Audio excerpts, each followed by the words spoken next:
Hello, my name is John Lombardo. I'm a lieutenant with the Weymouth Fire Department in the Fire Prevention Division. I'm here today to talk about smoke alarms. When a fire strikes in your home, you have only about a minute to safely escape. And that minute is dependent on whether or not you have working smoke alarms in your home. So we at the Weymouth Fire Department want you to be safe, we want you to be aware, and we want you to be protected. Generally, in most people's homes, we will find a battery-style alarm, and you should be checking them regularly, about once a month. However, newer devices into the market today offer a 10-year sealed battery.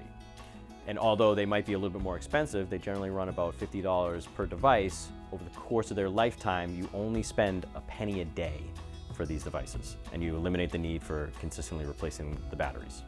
So if you're going to be replacing your alarms, we generally recommend that you have both a smoke and carbon monoxide alarm on every habitable level of the home, as well as a smoke alarm inside each sleeping area.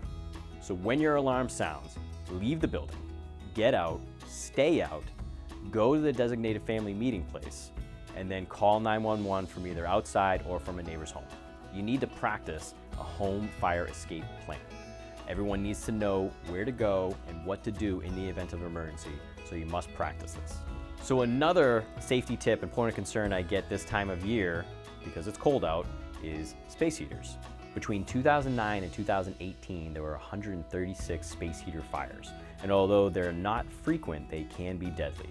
1 out of every 68 space heater fires can result in a fatality.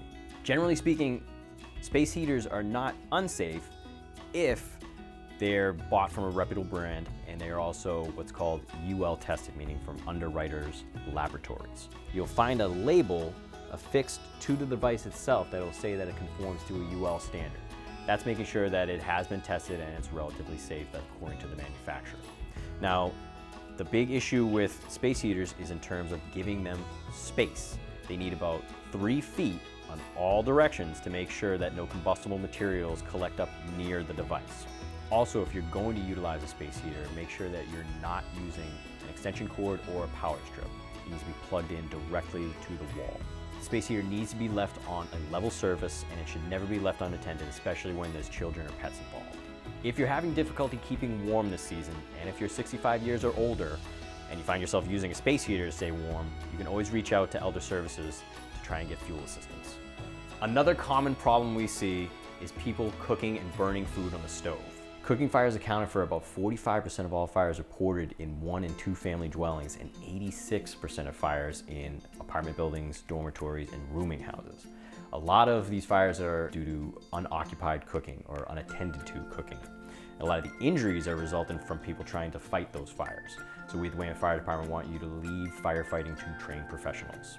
So for general safety practices while cooking, firstly, never leave your pan.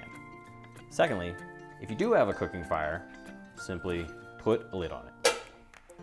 To avoid burn injuries, especially with little ones in the home, we ask that you turn the handle inwards so that little hands can't grab it. If you live in an apartment complex and you have a common hallway with your neighbors, and say you just burn food on the stove, it would be advised that you simply open up a window and try and vent the smoke out that way and call the fire department. What you would try to avoid doing is then opening up the doorway to your unit into the common hallway with your neighbors, because that'll set off the entire building's alarm system. However, in the event of an actual fire, you need to leave your apartment, close the door behind you, and then dial 911 for the fire department. So to recap what we talked about, smoke alarms save lives, give space heaters space, and if you have a cooking fire in the kitchen, put a lid on it. For further tips and further information, please log on to our website. Thank you.